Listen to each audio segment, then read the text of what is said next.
In a world where power determines everything, Fate is a young man despised by society.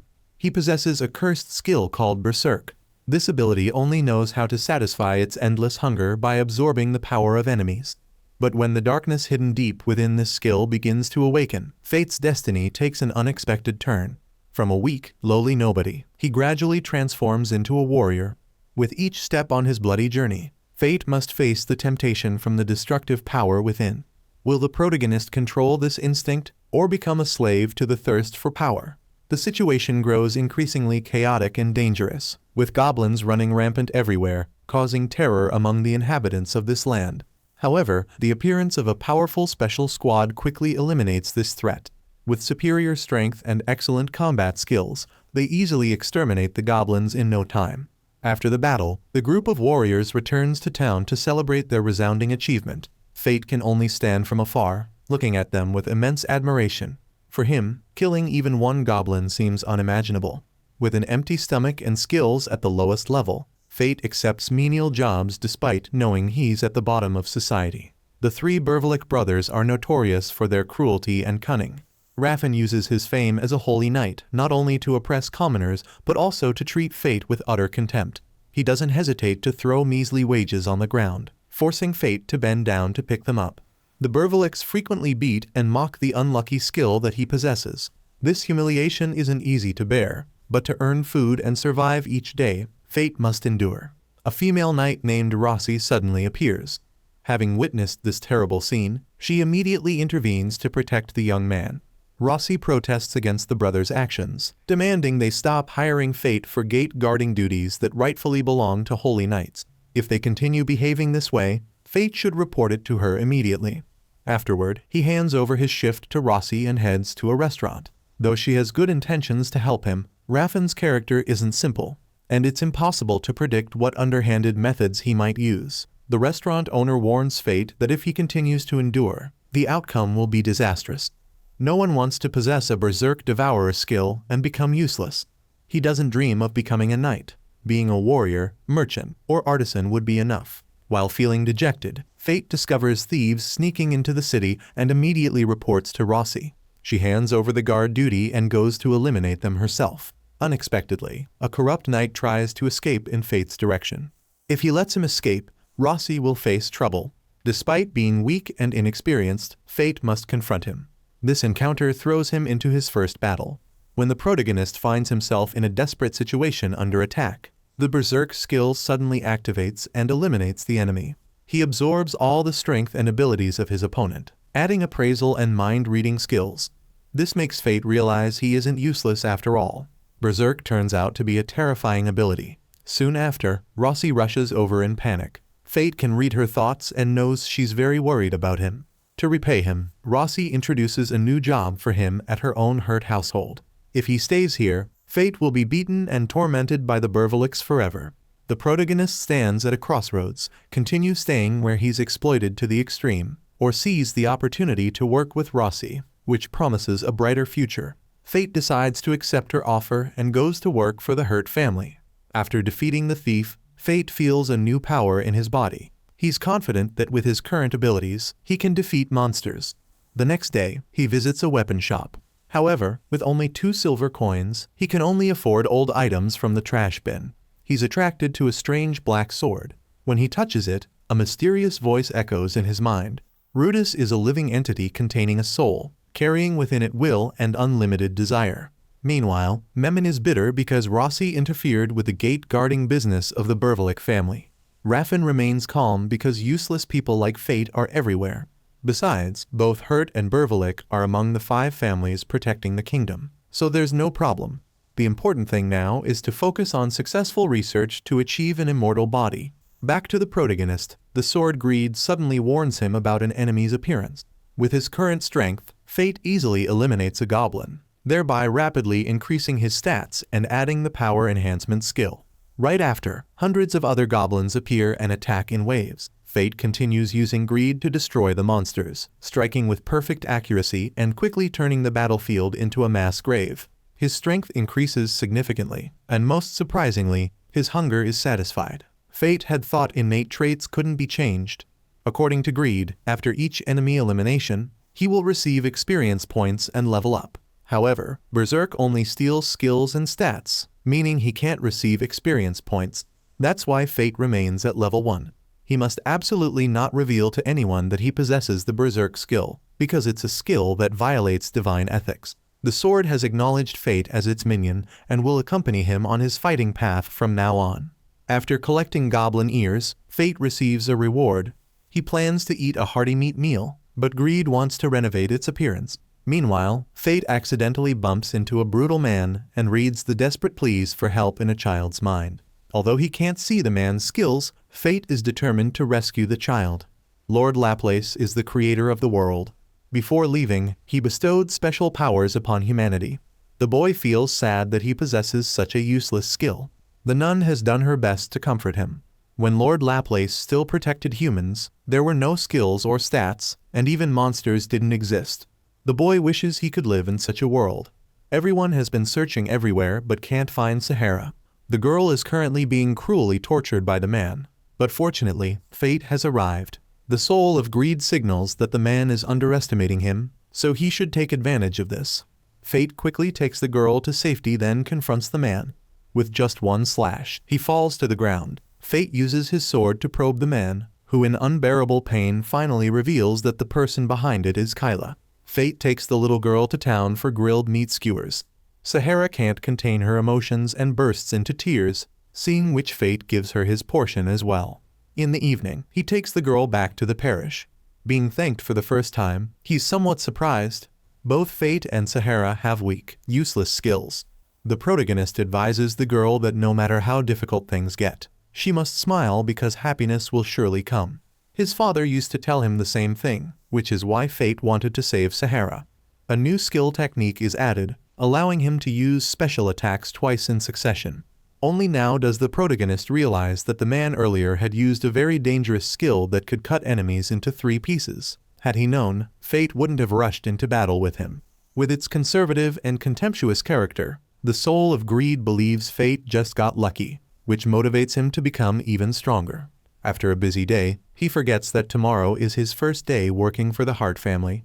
He still hasn't bought any new clothes to replace the tattered ones he's wearing.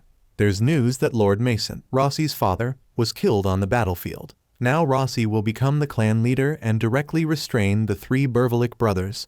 The next morning, Fate arrives to start his new job, facing an immensely spacious mansion. Rossi appears looking so beautiful that the protagonist is dazzled and overwhelmed. She leads him to her father's grave. Galia is a continent ruled by monsters, and the Holy Knights are tasked with eliminating them. This year it's the Hart family's turn, but her father was unfortunately killed by the celestial dragon. That monster has appeared after hiding for thousands of years. Fate realizes that Rossi is truly strong and kind-hearted. While grieving the loss of her beloved father, she still worries about him. From now on, Rossi will become the clan leader, and she very much wants to make the Hart household livelier with Fate. But he must absolutely not touch her hand, as it would activate mind reading. Just then, Haru appears. She's the head maid of this family. Perhaps Haru doesn't like him much. Even on their first meeting, Fate is afraid of those killer eyes. The protagonist is treated to a hearty meat feast, and with a full stomach, he begins working. Here, he meets Mr. Minova and Oliver. At first, seeing Fate talking to his sword, Mr. Minova thinks the protagonist is a freak, and his emotional reaction to eating meat makes everyone laugh. But soon his stomach is growling again. At this rate, food costs will exceed his wages. Afterward, Haru leads him to meet Rossi. Due to possessing the Berserk Devourer skill, his hunger becomes increasingly terrible, and Fate can no longer control himself and faints. When he wakes up, he finds a letter from Rossi allowing him a day off. Right now, the protagonist is very curious about why his body has become like this. The soul of greed explains that the Berserk skill has tasted souls. Therefore, from now on, the protagonist must take on the task of finding and killing monsters as if looking for food. Fate understands that if he can't control Berserk, he might become an irrational person, obsessed with hunger and possibly attacking anyone. When reaching the threshold of endurance, his eyes will turn red. Immediately afterward, he goes outside and unconsciously smells delicious scents everywhere. This is because hunger enhancement has been activated, a temporary power that helps Berserk consume souls effectively, while also increasing night vision and paralyzing weaker enemies. As a result, the goblins just stand still in one place, allowing him to slaughter them freely.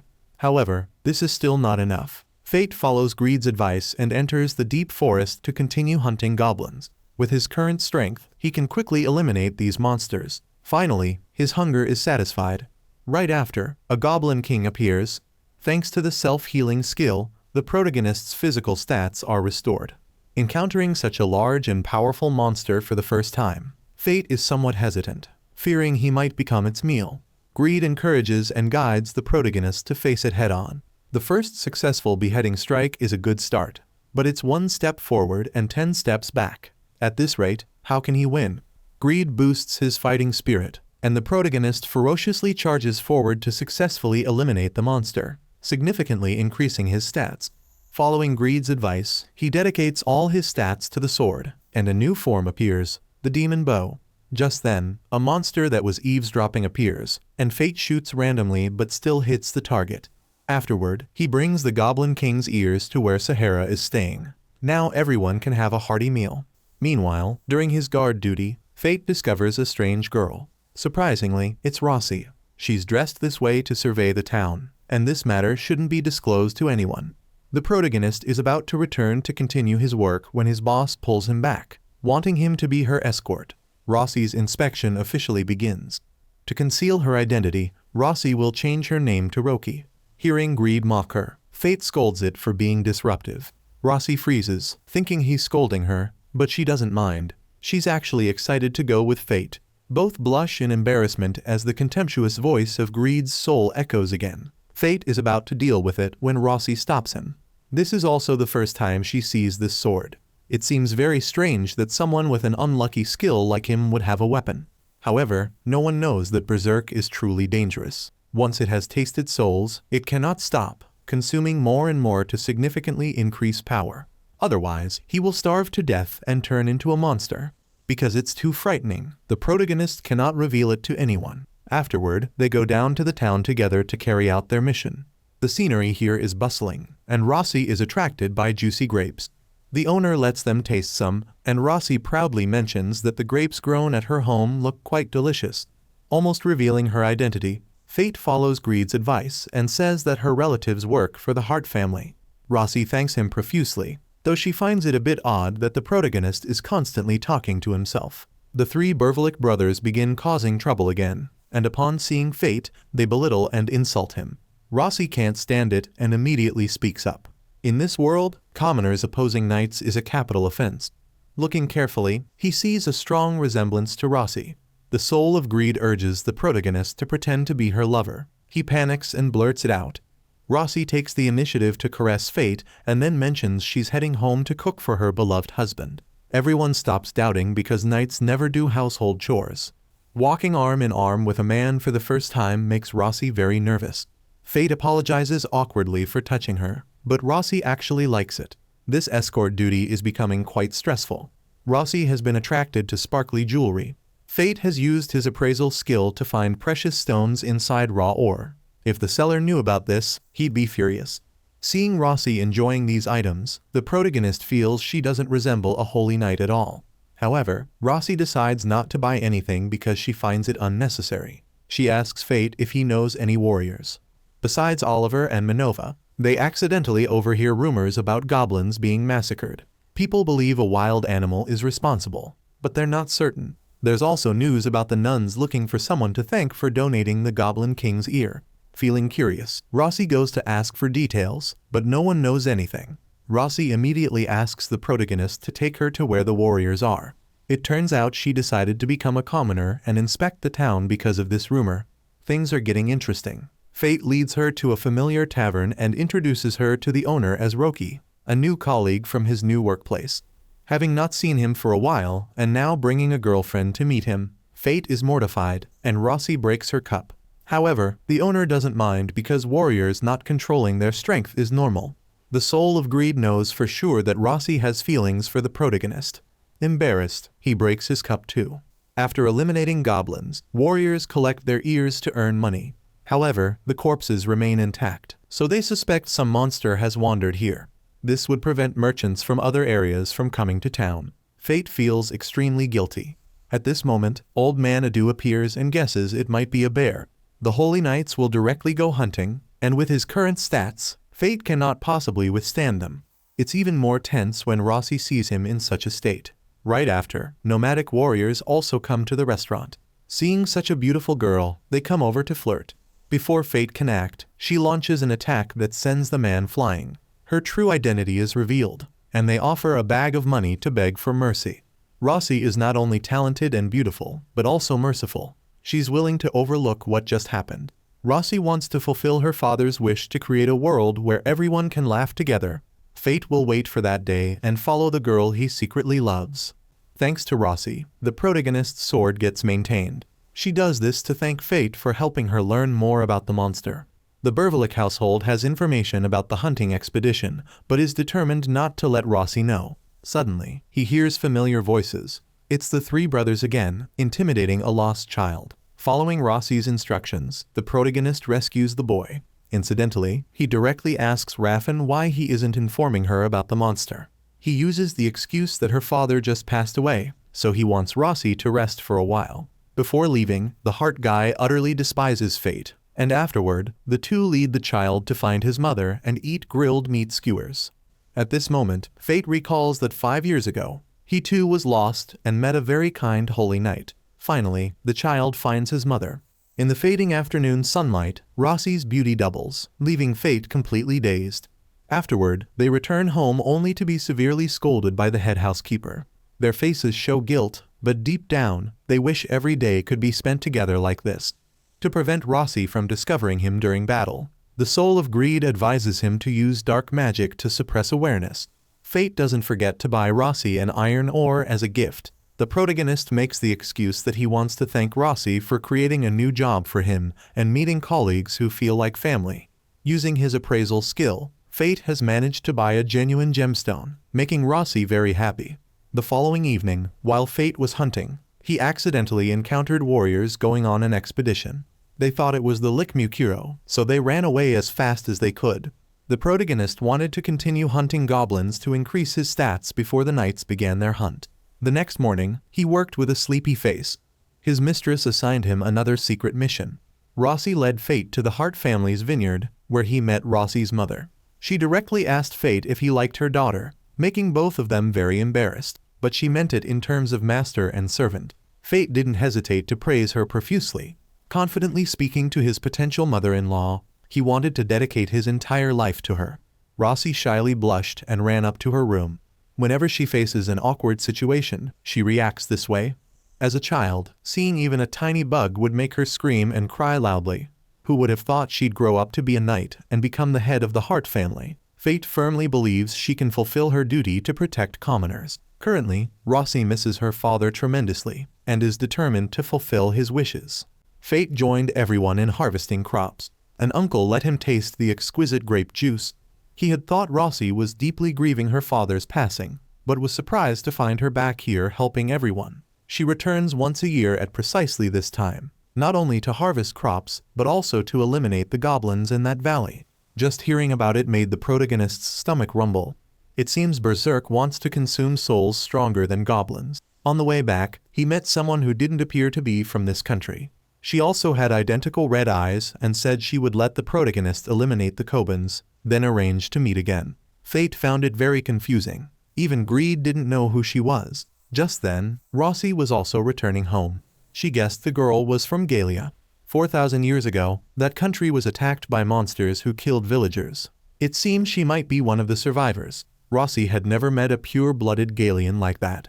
Fate felt worried about Rossi going on the hunt alone. However, Rossi has warriors by her side, and moreover, she's a knight with very high strength stats. The next day, the two of them, along with warriors, went to the valley to eliminate Kobans. Suddenly, a leader appeared. They had never seen a Koban so large and ferocious. Seeing the delicious prey before him, Fate entered a semi-devourer state. If Rossi saw him like this, his life would be over. The soul of greed believed the monster possessed level 50 strength. It had accumulated resentment for many years, making it very dangerous. Eliminating it wouldn't be easy. As a knight, Rossi promised to complete the mission of destroying monsters to protect commoners. Fate was somewhat apprehensive because he wasn't skilled enough to face it. However, he couldn't ignore it. The heart territory would be destroyed, and the girl he liked could be killed. The protagonist decided to fight alongside greed until the end. That night, he single-handedly eliminated the Kobans, killing them one by one with arrows. However, these souls still couldn't satisfy Berserk. At all costs, the protagonist had to defeat the final boss. With the Devourer skill activated, Fate used his demon bow, aiming directly at the target. Surprisingly, it could catch arrows with its hands, so the only option was to approach and slash it. This Koban possessed the Force Strike skill. One hit would shatter internal organs. Fate was unfortunately struck on the arm and thrown back unconscious, just pretending for dramatic effect, because the main character can't die so early. Fate quickly rushed forward to slash it once, then gathered all of Greed's power to attack toward the monster. Victory and defeat were clearly distinguished. Suddenly, the protagonist's body became intensely excited. This was the reaction to consuming such a delicious soul for the first time. Fate struggled to control himself to prevent something terrible from happening. The next morning, Rossi and the warriors returned to the valley. They saw the remains from the previous night and believed someone had used magic to eliminate them. Rossi brought this news to the dining table. The protagonist sat trembling, afraid of being discovered, but fortunately, Rossi was shifting her suspicions to the Galian girl they met yesterday. The fighting strength of people from that country surpasses even holy knights. Anyway, the monsters were gone, and she was very happy that the land was safe. Seeing her daughter's bright expression, her mother asked Fate to stay by Rossi's side and support her. He felt somewhat inferior, believing himself unworthy, but she thought the heart was what mattered most. Rossi's mother was also a commoner, yet she had supported her husband Mason very well. Now seriously ill and not knowing when she might pass away, she hoped he could fulfill her wish. This made Fate feel very uncomfortable because he was deceiving Rossi. That night, Fate again went with Greed to find soul food. However, his current hunger could no longer be satisfied with goblins, forcing him to return and find stronger monsters. Thinking about Rossi's mother's words, he felt he had no right to be by her side. While deep in thought, he heard shocking news. Hart would organize an expedition to hunt Mukuro in Galia, and of course, the Holy Knight Rossi would participate. Fate tried to stop her but failed. He felt very worried because this was a life-or-death game. Once there, they might not return. Moreover, the Hart family was a thorn in the eyes of the three Bervalik brothers, and they might be plotting something. That evening, he decided to confront them to spite them. With his current strength and force skills, Fate had become a formidable warrior, making battles easier than ever. Right at the start, the henchmen quickly fled, leaving Herain alone. Fate was confident he could deal with him without difficulty. Before beginning the battle, the protagonist decided to remove his mask to reveal Mukuro's true identity. A character many had heard rumors about, but no one knew the truth. The soul of Greed meticulously analyzed Herain's skills and weapons. With extreme confidence, Greed affirmed that defeating the opponent would be extremely easy. Herain's sword couldn't withstand Fate's strength and was cut in half in just seconds. Next, he performed knee strikes and kicks, leaving him battered. Each of the protagonist's blows was not only revenge for Rossi, but also liberation from the years of suffering, oppression, and hatred he had endured. Before finishing him off, Fate forced him to reveal what Rossi would do next. Despite Herain's desperate pleas, he didn't waver. Determination and rage caused Fate to unleash all his attack skills. Finally, Fate delivered a fatal sword strike, ending Herain's life. The one who once humiliated him had now received deserved revenge. Fate had acquired his skills and had become a holy knight. However, no one would acknowledge it because he had killed Herain to achieve it, and just thinking about having his abilities within himself made him want to vomit. Greed had enough stats to transform into its second form, a sharp scythe that could cut through any obstacle. What he desired most now was to prevent Rossi's journey to Galia. Rossi had prepared to carry out the hunting mission for 3 years. Before leaving, she left a letter of recommendation for Fate. Although a brave knight, she was still a girl and couldn't face the dangers in Galia alone. Concerned about her safety, Fate decided to request leave to support Rossi on this dangerous journey. Everyone supported this decision. Housekeeper Haru gave him some money to get by. The next day, Fate set off for Galia, carrying hope with his determination. Meanwhile, Rossi stood before all the warriors, vowing to inherit her father Mason's mission to eliminate the celestial dragon and bring peace to the village. During her journey, she met Milia and Mugen. Although there was obvious dislike between them, both agreed with the common goal of supporting Rossi. In this battle, she was confident that Miria and Mugen would become effective assistants in the upcoming mission. After examining the collected samples, Ren suspected someone had used the magic of the sinful weapon, the Dark Sword, to eliminate monsters. Back to Fate. He had arrived at a familiar land, his birthplace. Fate had asked to go by horse carriage, but the uncle refused because monsters would run rampant at night, making it very dangerous. Holding the money Haru gave him, he decided to find a hearty meal despite Greed's objections, who wanted to renovate the sword. In a restaurant, Fate accidentally witnessed a group of people bullying a young man. He didn't hesitate to intervene, causing the thugs to fear and beg for forgiveness. Sito was an old acquaintance of Fate. Their relationship wasn't very close. He was the son of the village chief who had severely bullied Fate. Back then, Fate's father possessed the skill to eliminate monsters, and Fate was very adept at grinding medicine for his father and sister. After his father passed away, he was driven out by the village chief for being useless and incompetent. Until now, the protagonist still couldn't forget the painful memories from his childhood. Surprisingly, the one who once oppressed him was now kneeling and desperately begging for his help to eliminate monsters. Anyway, wanting to satisfy Berserk's hunger, he accepted. Seeing Fate, the village chief cursed him as useless trash, saying bringing him back to the village wouldn't accomplish anything. He intended to sacrifice him to the monsters in exchange for peace. Sito couldn't let that happen because Fate now possessed limitless power that even several warriors could never attain. Sito's wife had been killed by monsters, leaving him as a single father raising his child. His current life wasn't as comfortable as before. When Fate saw Sito with his daughter, he couldn't help but remember his own father. A month ago, monsters had come to this land, destroying the village. They could fly, so no one here could eliminate them. Knowing Fate was hungry, Sito went to prepare a simple meal for him. The soul of Greed guessed the monsters were Gabai. They were very intelligent and extremely dangerous. Greed warned that they would use one as bait, and after observing the opponent's strength, they would bring out the entire herd to attack at once. There would be no escape, no matter how fast one ran. It sounded a bit scary, but Fate was determined to act as promised. The child, seeing him talking to himself, found it very strange and then gave him a candy, which was timely to fight hunger. He suddenly felt tired and fainted. The child revealed that the candy Fate had eaten was given by her grandfather. Sito immediately knew this was his father's ploy to take Fate as a sacrifice for the monsters. Just then, monsters appeared and attacked the village. The night scenery was tinted with the red of fire. Villagers panicked and fled. Houses were burned, while Fate remained unconscious due to the sleeping drug. Things became tenser than ever. Finally, Sito finished making the antidote and gave it to Fate. Immediately after waking up, he took his sword to eliminate the rampaging monsters outside. Greed read the monsters' skills. They would attack from above and use magic bullets. Fate decided to use the scythe to slash but failed.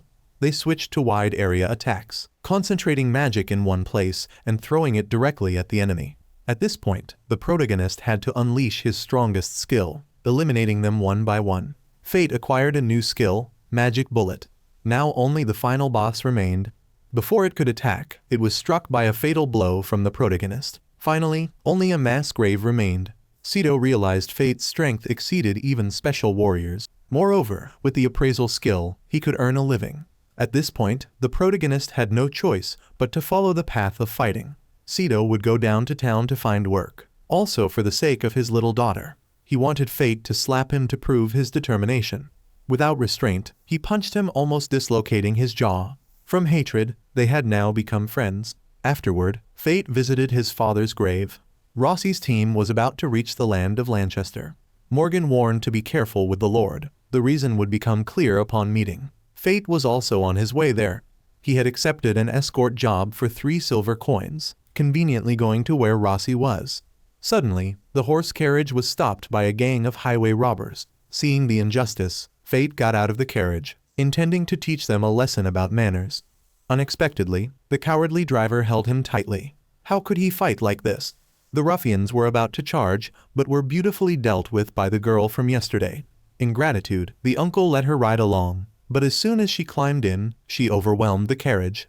Fortunately, the girl had the ability to change the weight of weapons. Both possessed deadly sin skills. Actually, Greed knew everything but had hidden it from Fate. The girl's name was Mai, possessing the Wrath skill. Hearing her stomach growl, Fate gave Mai some dried meat. Watching her eat made him feel sorry. Finally, they arrived in Lanchester. In the city, a girl was being threatened on the street when suddenly a young man appeared, eliminating them and looking extremely cool. This was Rudolph, the Lord of Lanchester. Though handsome, his character wasn't great, always showing off excessively. Today, he came down to the street to prepare to welcome the Gallia expedition. Hearing this, Fate realized he had arrived before Rossi. At this moment, Mai suddenly fell asleep, and Fate had to carry her while looking for an inn. Through the greetings of the local people, surprisingly, in this territory, everyone always prioritized holy nights. Fate discovered something strange. They were marked with different symbols. Perhaps here, the Lord had clearly divided classes. Rudolph was very cruel, ready to attack anyone who failed to complete a mission. Deep down, he never wanted Lanchester to be inferior to the Hart family. Once Mai fell asleep, no one could wake her. Accompanying the little girl was Sloop, a deadly sin weapon like greed, gluttony, wrath, greed, sloth, lust, envy, and pride. These were skills that violated divine ethics, hence called deadly sins, among which Fate's gluttony skill was the most severe. The protagonist was previously always considered useless and incompetent, then one day possessed power but had to kill lives to continue existing. Fate always maintained his spirit to resist berserk. If his mind weakened, it would devour him. To gain power, he had to maintain a semi-devourer state. That night, he continued to eliminate monsters, this time a Sanderman. Fate would use the magic bullet skill, chanting to integrate power into the bullet and then aim at the target. Later, many other Sandermen appeared one after another. Fate tried to restrain himself, not to be strongly provoked. Meanwhile, Mai had woken up with an empty stomach. The girl accidentally heard that there existed a monster called the Hunter Golem, very powerful, that even Lord Rudolph couldn't eliminate. Fate had defeated the monsters. That was just the appetizer. The main course had also appeared. Facing the giant Hunter Golem made warriors scared. Fate was confident he could eliminate it alone. Not to show off or for justice, but to fill his hunger. The solo battle was intense. The monster used magic sand dust to suck in opponents and then used rocks to crush them. Fate didn't submit, using his ultimate scythe skill for the first strike. But the Sanderman King played dirty, escaping underground. Unable to let it escape, Fate exchanged 20% of his stats with greed. The bloody Taman magic, with a fire bonus, shot straight at the monster, shattering its body. Fate absorbed the magic sand dust skill from it. The brilliant success made other warriors admire his strength. Fate introduced himself as Mukuro. They couldn't believe he only equipped an ordinary sword, yet could fight so bravely. However, no one knew it possessed terrifying magic. The next morning, Mai appeared naked in front of Fate, shocking him. The girl wasn't embarrassed at all because he looked like a child to her.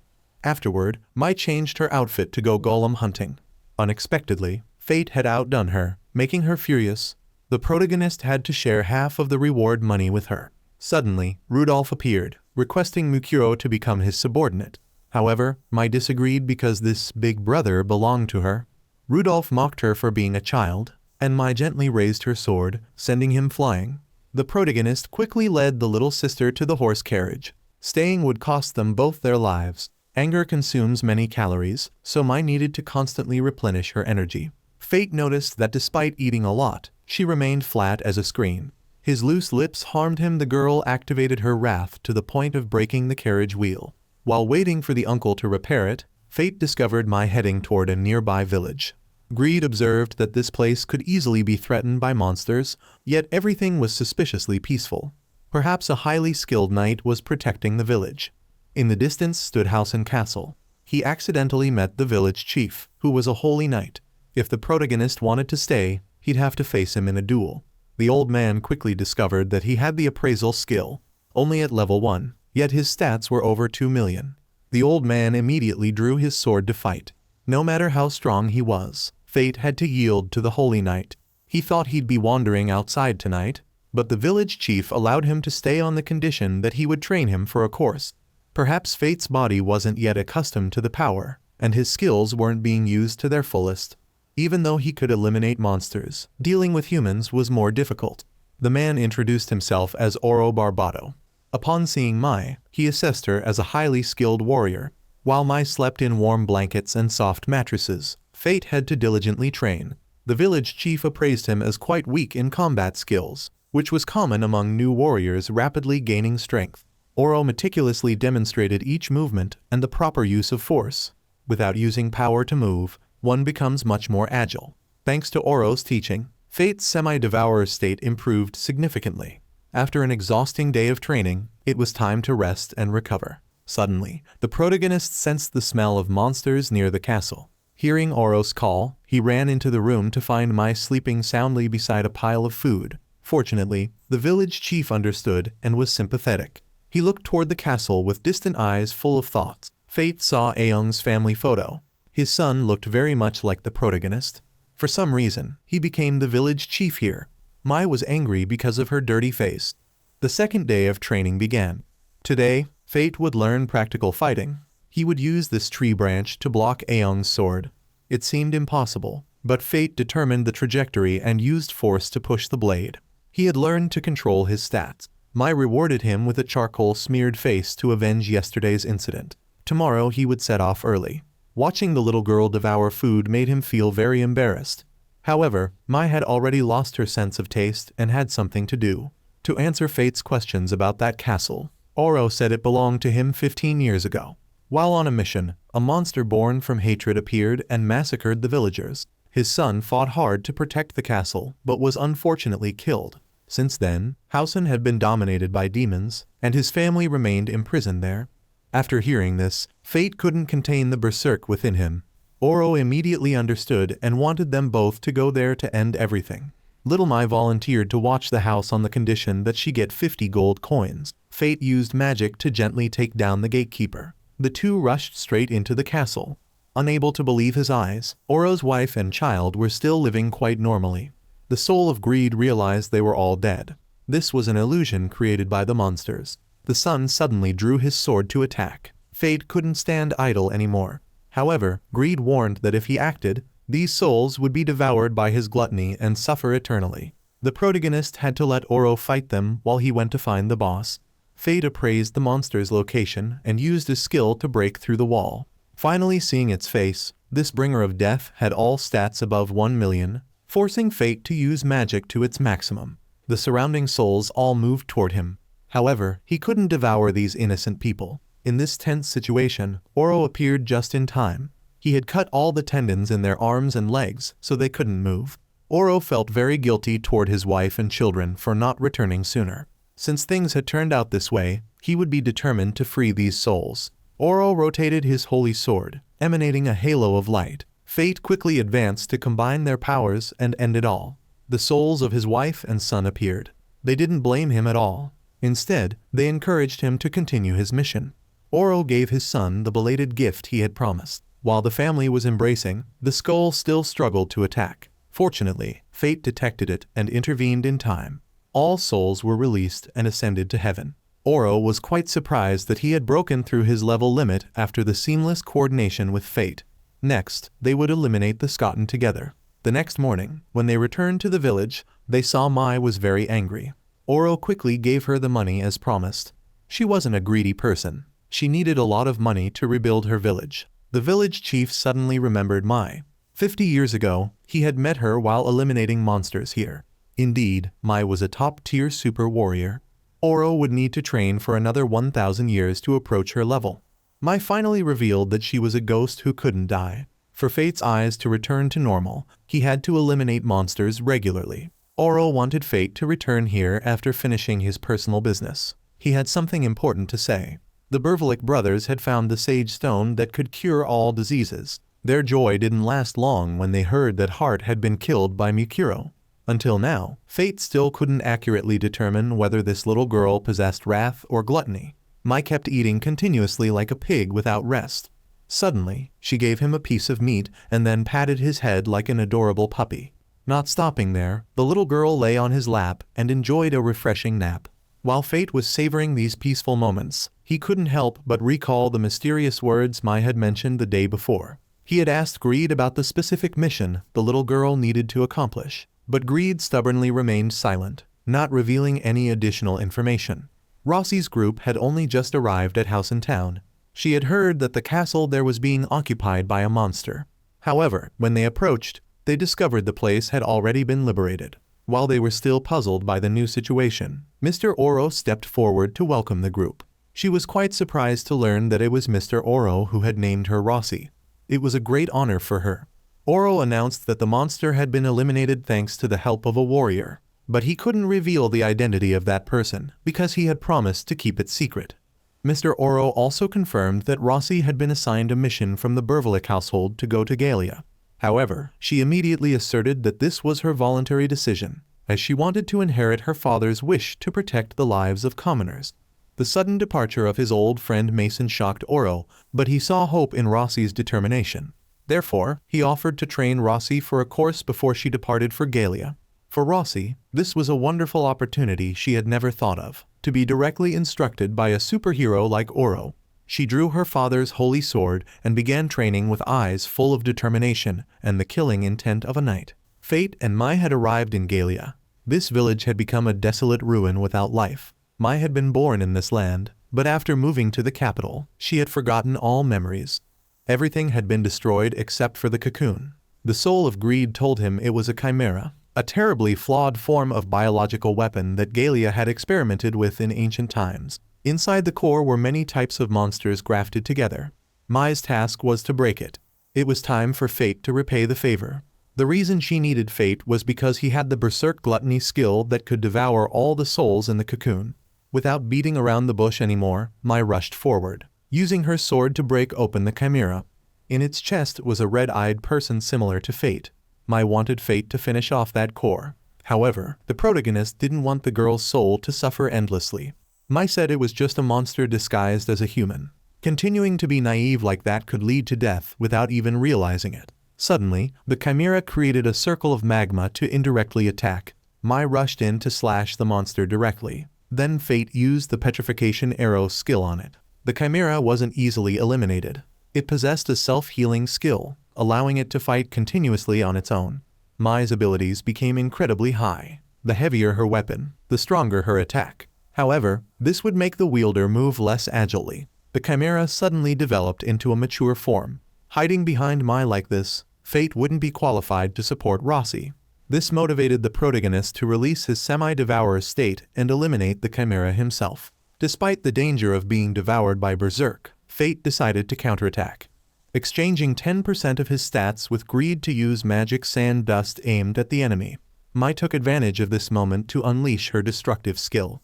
The monster was completely overwhelmed. Seizing the opportunity before it self-healed, Fate used his scythe to break the barrier it created but failed. The soul of greed suggested targeting the flow of magic. He immediately used all his strength to thrust directly into its weakness and successfully broke the barrier. The chimera quickly flew away. Not submitting, Mai launched the protagonist high into the air. Taking advantage of this moment, Greed wanted to take another 20% of his stats. Fate could use his ultimate technique to kill the monster in mid-air. Unfortunately, he was caught in its barrier. He needed to quickly defeat it before burning up. Fate used all his strength to attack the magic center. At this moment, the mind-reading skill suddenly activated. Though he had eliminated a very powerful monster, he wasn't excited as usual. His heart felt wrenched because he had eaten his own kind. Mai and that girl had known each other before. However, once something becomes a chimera, it must be eliminated. Fate wanted to ask Mai a favor. When he gradually loses control and becomes a monster, Mai should kill him, because only she could do it. Suddenly, Mai lunged forward to hug the protagonist tightly and promised she would definitely do so. Fate would continue his journey to Babylon. Mai would stay here to rebuild the village. After the recent battle, Greed had transformed into its third form, a magic shield, and Fate's stats had decreased considerably. He tried to persuade Mai to come with him to recover a bit, but was flatly refused. Fate had arrived in Babylon, an area separated from Galia by walls made of alloy, thanks to which this city had been protected from monsters for thousands of years. The soul of Greed had been here before with its old master, but that person was no longer alive. Deadly sin weapons couldn't be destroyed. Only their owners died one after another. Surprisingly, Rossi had also arrived here. Fate suddenly had a premonition that she would face danger. Babylon was a gathering place for all warriors, including those harboring hatred toward knights. Nazan was the lord responsible for maintaining order in this land. He felt very guilty that he couldn't help and had to witness Lord Mason's death. Rossi, being merciful by nature, didn't mind. She brought her father's wish here to join Nazan in preventing monsters from Galia.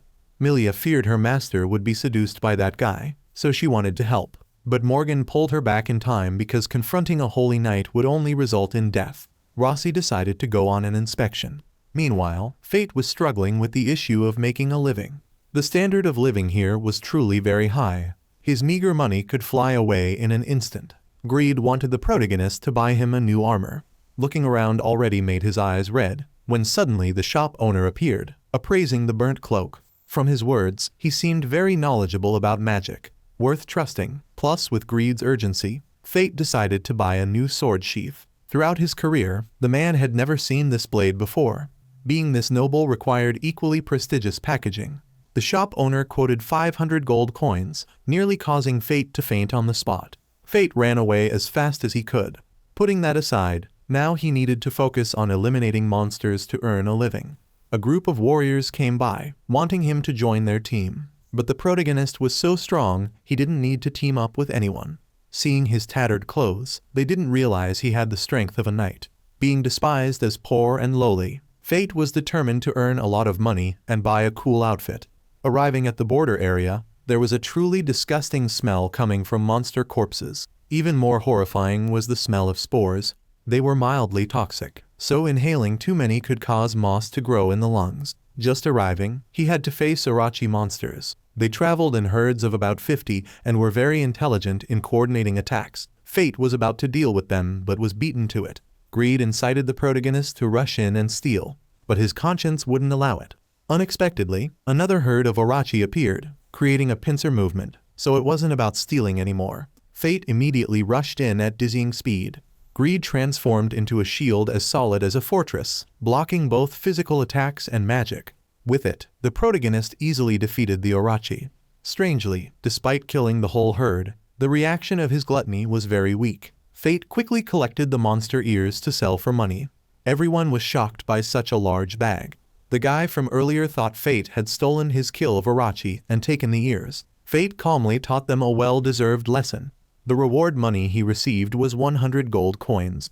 At this moment, Rossi suddenly appeared, making the protagonist fear his identity would be exposed. However, she came to resolve this commotion clearly.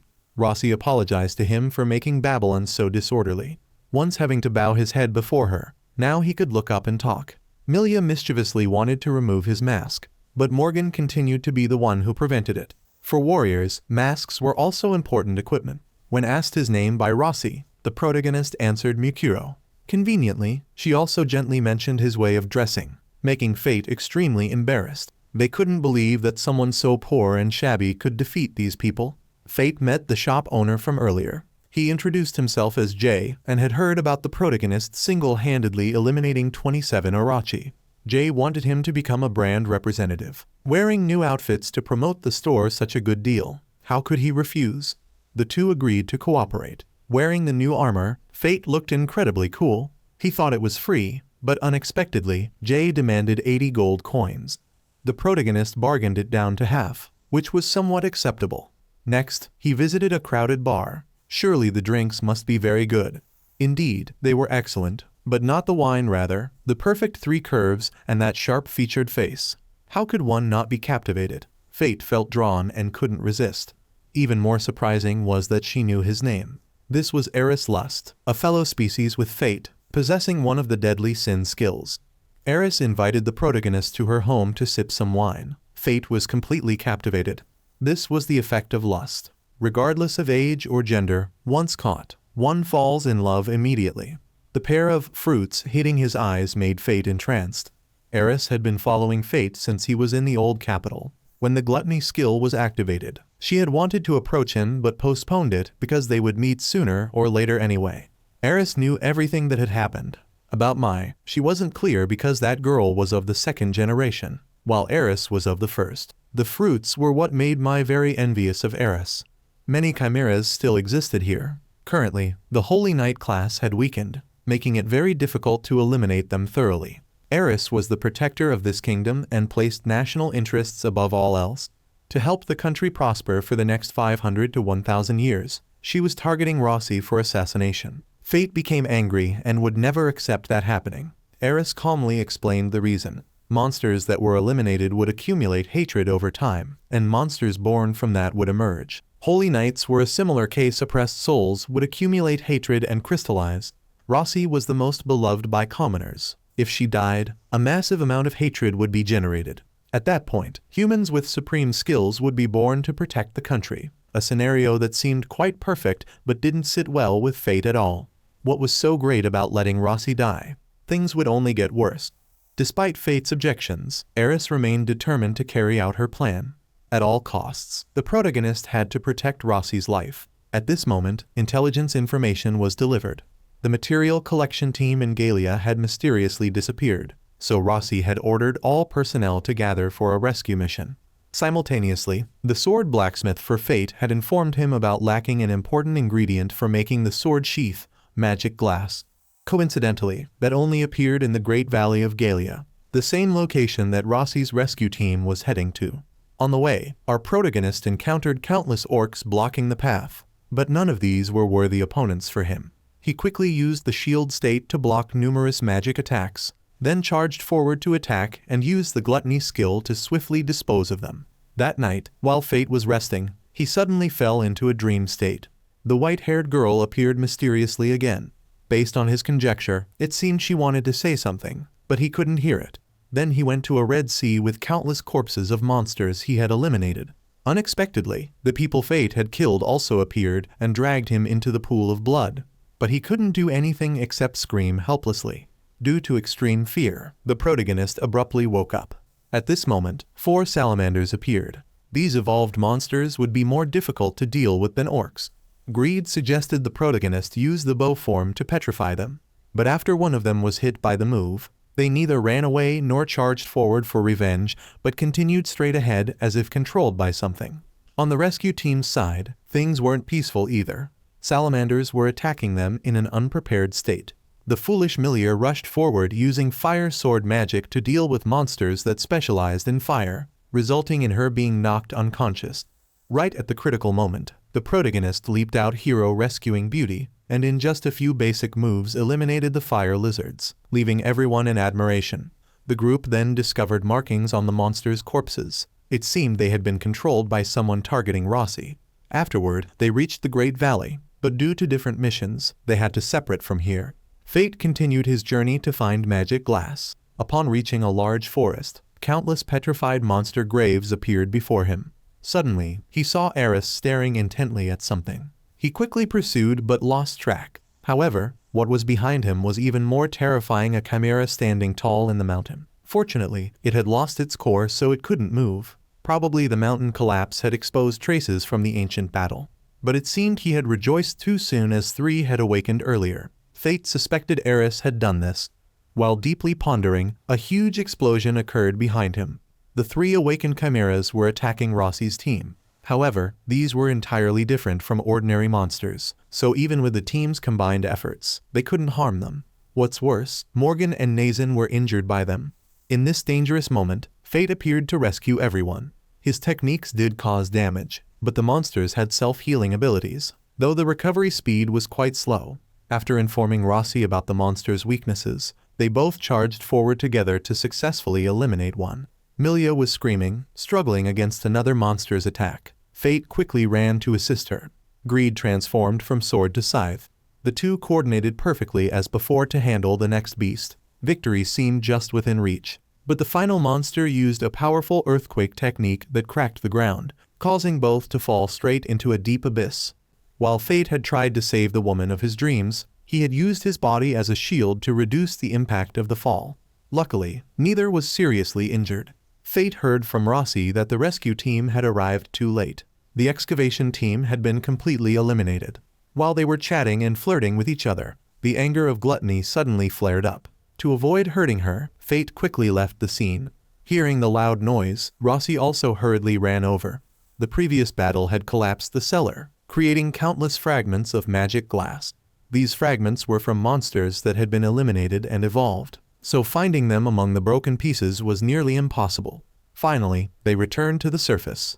The entire team was delighted to see Rossi safe. Scene change, a young man wearing a white bone mask appeared with one eye colored blue like Fate's eye.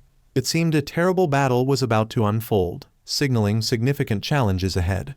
Upon returning without understanding what was happening, Rossi pointed her sword at the protagonist. Because he had caused numerous fights and property damage, as a holy knight, she was obliged to arrest him according to the law. But the protagonist didn't want to harm her, so he didn't draw his sword and fought her as is. But it seemed he had underestimated this holy knight. Her powerful techniques continuously pushed fate backward. Not stopping there, she used body enhancement to attack with extreme speed, cracking one side of his mask. Fearing his identity would be exposed, the protagonist decided to reveal his true strength. He used the sword light technique that only holy knights could perform. Rossi was surprised that he wasn't a holy knight yet could master this technique, partly thanks to the sword sheath made from magic glass, which helped support holy knight techniques. Without further ado, the technique came down powerfully, immediately changing the situation. Now Rossi was the one backed into a corner. Suddenly, the necklace he had given her appeared on her neck, making him pause momentarily. Taking advantage of this opportunity, Rossi lunged forward and knocked Greed into the air, equivalent to a clear victory. She wondered why he had shown mercy to her, but the protagonist said nothing and turned to leave. Morgan later sought him out to inform him about understanding the structure of the Chimera's core and boasted that his entire family had been researching lost ancient techniques. He proudly claimed his daughter was much more accomplished than himself. But when the protagonist wanted to meet her for further research, he was misunderstood as wanting to court his daughter. So this daughter-obsessed man chased and beat him. While Fate was lying in contemplation, an alarm sounded, signaling that monsters were chaotically attacking the city. The dead match attack had begun. Rossi quickly gathered all soldiers to prepare for the monster onslaught. Although dead match was within Rossi's defensive capabilities, Fate stood nearby just in case something unexpected happened. Before he could think much further, Greed announced that in another direction, a monster had appeared. It was like a giant whale swimming underground at extreme speed, intending to crash directly into Rossi's Holy Knight formation. Since Rossi's team was focused only on resisting dead match, the risk of the entire team being eliminated was very high. Fate decided to switch to bow and arrow form, then used the power of Semi-Devourer to double his power and range. A powerful shot from the bow severely wounded the monster, causing it to surface. It turned out to be a giant slime. This slime created an acid rain, forcing Fate into a defensive position. To maintain a safe distance from the acid rain, he continued using the bow to fight. It seemed the slime didn't want to fight, but continued burrowing underground straight toward Rossi. This slime appeared to be controlled and focused solely on a single target. But the monster didn't anticipate that Fate had predicted its moves and had arrived one step ahead. Fate used 20% of his Semi-Devourer power and shot at the enemy. Despite being hit in the core, the slime was still alive. Suddenly, above Fate appeared someone wearing a white bone mask. Fate suspected this was Eris, and he had interfered with this monster. Fate immediately attacked, but his techniques couldn't reach him. Because this person had reached the demigod realm, techniques from those in lower realms couldn't affect him. Unable to accept that he couldn't touch his enemy, Fate continued charging forward with his sword despite the enormous difference in strength. Even in Semi-Devourer state, he still couldn't touch even a leg hair of his opponent. This helplessness made Fate feel extremely tense and desperate. In this critical moment, sensing the increasingly serious situation, Fate decided to release the full power of Gluttony. With intense concentration, he reached Realm E. His power immediately increased tremendously, allowing Fate to easily push back the enemy. The mask was also broken, but Fate realized the person behind it wasn't Eris as he had suspected. It was Nazan. Before understanding the situation clearly, Nazan blew a whistle to summon something from a distance. From the west, a giant celestial dragon was flying toward them at an astonishing speed, aiming directly at Rossi and her team. Recognizing this serious threat, Fate immediately rushed in to save Rossi, but was blocked by the slimes and Nazan. The slimes continuously attacked, preventing Fate from approaching the celestial dragon. Meanwhile, Rossi and her Holy Knight team were fighting fiercely to hold the line. The sudden appearance of the celestial dragon forced the Holy Knight team to quickly retreat to preserve their forces. To hold back the enemy and protect her team, Rossi decided to stay and fight. Just when it seemed she was about to meet her deceased father in a miracle, the situation suddenly changed. Despite being held back by the slimes in a fierce battle, Fate timely appeared at the crucial moment. The protagonist rushed in to shield Rossi from a fatal blow from the celestial dragon. The impact of the technique was so powerful it shattered Fate's mask. Unable to hide anymore, with no other choice, he had to acknowledge his true identity to Rossi. However, the protagonist's blood-red eyes made her somewhat fearful. Seeing this, Fate reminded Rossi to return to the city, then quickly ran away despite her crying tears. The battle with the celestial dragon continued. The protagonist used the dark prison technique to lock the monster's movements and faced Nazan one-on-one. But because he was still using power to restrain the celestial dragon while forcing his body to advance to Realm A, his strength was gradually decreasing. The other, knowing this, continuously mocked him. In a moment of carelessness, one of Fate's arms was taken by him. Nazan hastily rejoiced, thinking the reward was firmly in his grasp. Just when it seemed the film would end early, Fate unexpectedly appeared from behind, piercing the enemy's heart with his sword. It turned out the protagonist had used an illusion to deceive his vision. Combined with his excessive confidence, it led to his miserable death. Just as he claimed victory, he fell into a dream state again. The white-haired girl named Luna, who frequently appeared, was the core of Hanan. Luna had been inside the protagonist to prevent Gluttony from activating. However, her power was limited and could no longer resist. What happened next would depend on Fate's own decision. Life or death would depend on his abilities. Before leaving, she warned that if he consumed the celestial dragon, Fate would be completely controlled by Gluttony. As the protagonist was about to fall into the pit, greed appeared to stop him. However, he had decided to eliminate this danger before departing peacefully. Returning to reality, the celestial dragon had escaped from the seal. Its current stats were already above level E. Fate wasn't afraid of this. He was determined to eliminate it to the end. With only one arm, the protagonist threw his sword, causing massive damage to the celestial dragon, then followed with a punch like an exploding firecracker to the monster's head. Not stopping there, Fate cut off its two wings, causing it to fall to the ground. The celestial dragon wouldn't let this slide. It launched an extremely powerful technique toward the two people. Fate quickly activated the double enhancement skill, splitting the celestial dragon's technique in two, then performed the finishing move, cutting its body in half. Although both had claimed victory, this had triggered Gluttony again. Worried that if he lost control, he would become a greater threat than the celestial dragon. Therefore, the protagonist transferred all his stats to unlock a new form for greed. At this moment, Mai also appeared to fulfill the promise between them. But as Mai was about to finish him, Rossi appeared and saved him by a hair's breadth. Fate also discovered that whenever Rossi was present, Gluttony would calm down. He was no longer losing control. Despite being deceived, she never blamed Fate. She cried insistently that no matter what power he had, Fate was still Fate, a gentle person who always brought great motivation to her. Just as she finished speaking, he also fainted. When he woke up, he knew he was in the inn. After the battle with Nazan, the protagonist had lost his left arm. At this moment, Mai and Eris entered the room. They said Fate had been sleeping for a week. Mai told him about Nazan. It turned out he had been controlled by the dark sword gun in Vin, forced to be its host and fight. However, since deadly sin weapons couldn't be destroyed, Mai had thrown it far away toward Galia. Eris also came to borrow the protagonist's strength. Because the celestial dragon was now dead, the world would turn to a new page. Currently, he was one of those possessing deadly sin power, so this duty couldn't be refused. But first, his lost arm would be restored, and Fate would have to leave before Rossi returned. If not, just hearing her name would make the gluttony inside him excited. When Rossi came to visit, he had already left some time ago, leaving only a farewell letter on the table. In it, he wrote that he wanted to apologize for hiding his gluttony skill from her and promised they would meet again when he had become stronger. Scene changed to a castle. Everyone was very surprised about Mukuro's true identity. Before finishing the sentence, Raffin entered the research room again. Upon entering, his tone suddenly changed. He unexpectedly laughed with delight about Fate helping him eliminate Heart. The stone inside the box also began to emit purple light, as if signaling an even more intense battle about to unfold.